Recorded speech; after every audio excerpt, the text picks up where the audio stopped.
讲到桃园捷运的路线是有真侪争议，反对停守的民众证实，这期桃园市政府拢无照片照行，即马说是要来停守因的土地去开发G09站。今仔日反对停守的民众甲民间团体，伫土地停守审期开始进程，伫咧内政部头前召开记者会，因也希望桃园市政府就要暂停土地停守。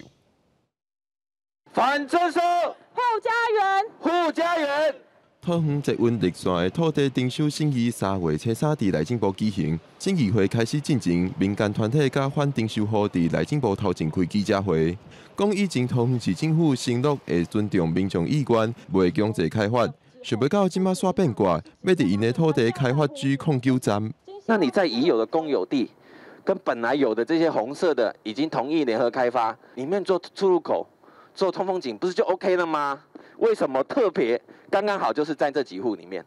桃园捷运工程局表示，G09站已经用上精简的方式设计，而且嘛已经优先使用中央蓝色的公有地，甲已经协议摕到的粉红色的土地。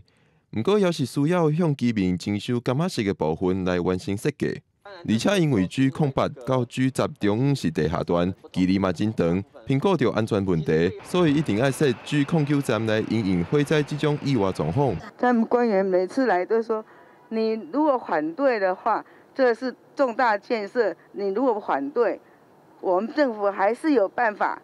最后是征收。桃园捷运工程局综合规划科的科长对此表示，是联合开发甲土地公价拢无法度达成共识的状况之下，才会行到土地征收这种有强制性的手段。若是真正行到土地征收这步，会用迄片土地的市价来保障地主的权益。记者郭碧君、张玉水台北报道。